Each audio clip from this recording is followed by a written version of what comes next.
પ્રકૃતિ સંવર્ધન સમિતિ સામાજિક વનીકરણ સુરત અને વિસ્તરણ રેન્જ સોનગઢના સંયુક્ત ઉપક્રમે એક પેડ માં કે નામ હેઠળ તાપીવાસીઓએ હજારો વૃક્ષોનું વાવેતર કરી વડાપ્રધાન શ્રીના સંકલ્પને સાકાર કરી દેશના લોકોને ઐતિહાસિક સંદેશો આપ્યો।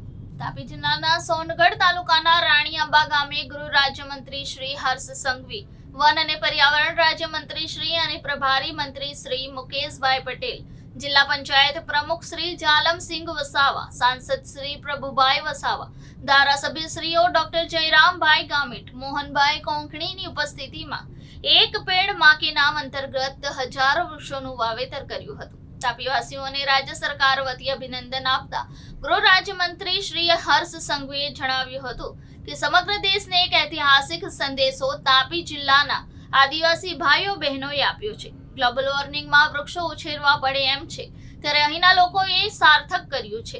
आपणी मातानी यादमां एक वृक्ष वावीने तेनुं जतन करवुं जोईए। वन अने पर्यावरण राज्यमंत्री श्री मुकेशभाई पटेले कह्युं हतुं के आजे 7000 वृक्षोनुं वावेतर थई रह्युं छे, जे आपणा सौना माटे यादगार क्षण बनी रहेशे। प्रकृति संवर्धन समिति सामाजिक वनीकरण सूरत अने विस्तरण रेन्ज सोनगढ़ना संयुक्त उपक्रमे एक पेड़ मां के नाम हेठळ आदिवासी भाईओ बहनोए वरसता वरसादमां प्रकृतिना खोड़े रहीने डુંગરો पर हजारों वृक्षोनुं वावेतर करीने तापीने मानी ममतानुं साचुं सरनामुं ओळख अपावी हती। जी सर। आदरणीय प्रधानमंत्री श्री नरेंद्रभाई मोदी जी द्वारा देशना सौ नागरिकों ने एक पेड़ मां के नामનું આહવાન કરવામાં આવ્યું। આ આહવાનને કાશ્મીરથી કન્યાકુમારી સુધી કરોડો ભારતીયોએ સાથે મળીને પોતાની માની યાદોમાં એક વૃક્ષ અલગ અલગ જગ્યા પર વાવ્યું। આજે તાપી જિલ્લામાં સોનગઢ તાલુકામાં અહીંની સંસ્થા દ્વારા એક અદ્ભુત કાર્યક્રમનું આયોજન કરવામાં આવ્યું। 7000 થી વધારે નાગરિકો સ્વયંભૂ 2 દિવસ પહેલા જે સ્થળ પર વૃક્ષ રોપવાના હોય ત્યાં ખાડા કરવા, ત્યાં વ્યવસ્થાઓ કરવી અને આજે એક સાથે 7000 વૃક્ષોનું વૃક્ષારોપણ કરવું એ આખા રાજ્ય માટે એક ખૂબ જ મોટી ચેતના છે। એક દિશા આપવાનું કામ સોનગઢ તાલુકાના મારા આદિવાસી ભાઈ બહેનો દ્વારા કરવામાં આવ્યું છે। રાજ્ય સરકાર વતી સંસ્થાને, આયોજકોને આદરણીય મુકેશભાઈ પટેલ અને સાથે રહીને અભિનંદન બી આપ્યા છે, તેમનો આભાર બી માન્યો છે।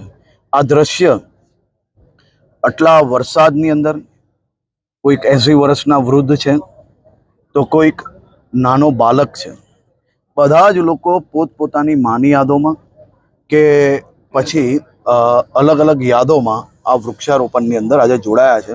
અદ્ભુત કાર્યક્રમ અને સૌ લોકોને ખૂબ ખૂબ અભિનંદન। સીએમ સાહેબે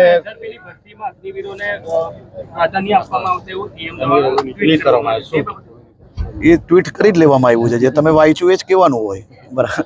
એની સંપૂર્ણ માહિતી આવનારા અઠવાડિયામાં એક જીઆરના માધ્યમથી સૌ લોકોને આપવામાં આવશે। આદરણીય મુખ્યમંત્રી શ્રી ભૂપેન્દ્રભાઈ પટેલ દ્વારા આપણા દેશના વીર અગ્નિવીરોના માટે રાજ્યમાં એસઆરપી અને આર્મ્ડ ફોર્સની અંદર આ પ્રકારનું સ્પેશિયલ એ લોકો માટે જગ્યા રાખવી તે માટે કાલે નિર્ણય લેવામાં આવ્યો છે। મુખ્યમંત્રીશ્રીનો હું રાજ્યના સૌ યુવાનો વતી ખૂબ ખૂબ આભાર માનું છું।